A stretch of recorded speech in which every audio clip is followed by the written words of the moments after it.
परमेश्वर धर्मी को परखता है, जैसे कि पवित्र बाइबल दूसरा राजाओं 2 अध्याय उसकी पहली और दूसरी आयत में लिखा है, जब यहोवा एलिया को बवंडर के द्वारा स्वर्ग में उठा लेने को था, तब एलिया और अलीशा दोनों संग संग गिलगाल से चले। एलिया ने अलीशा से कहा, यहोवा मुझे बेतेल भेजता है, इसलिए तू यहीं ठहरा रह।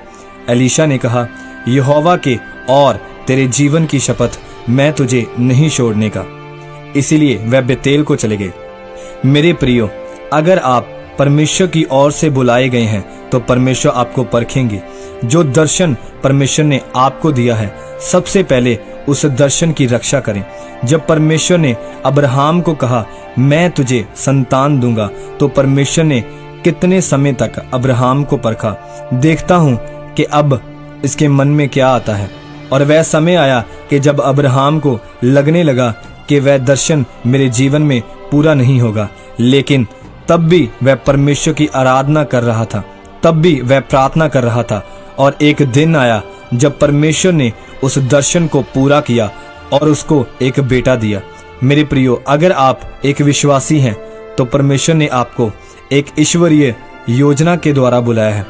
जिस तरह परमेश्वर ने एलिया को अपने पास बुलाया, और जब एलिया उस परीक्षा से निकल गया, तब परमेश्वर ने उसको एक बड़ी सामर्थ्य से भरा, और अब वह एलिया का स्वर्ग में उठाए जाने का समय था। और जब एलिया ने अपनी जगह किसी और को सेवकाई में ठहराया, फिर जब परमेश्वर ने कहा कि एलिया के द्वारा अलीशा का भविष्यद्वक्ता के रूप में अभिषेक किया जाए, जब अलीशा के मसा करने का समय आया, तो वचन कहता है कि परमेश्वर ने अलीशा को परखने के लिए एलिया के मन में डाला कि अलीशा को बोल, चला जा, अब मुझे तेरी जरूरत नहीं है। परंतु अलीशा ने कहा, मैं तेरा पीछा करना नहीं छोड़ूंगा, क्योंकि तेरा पीछा करने के लिए मुझे सर्वशक्तिमान परमेश्वर ने बोला है। और उसने उसका पीछा करना नहीं छोड़ा, जिस कारण एलिया का दुगना मसा उसके जीवन में आया। कुछ मसीह लोग ऐसे हैं जो परमेश्वर पर विश्वास करते हैं, और कुछ लोग ऐसे हैं जिन पर परमेश्वर विश्वास करता है।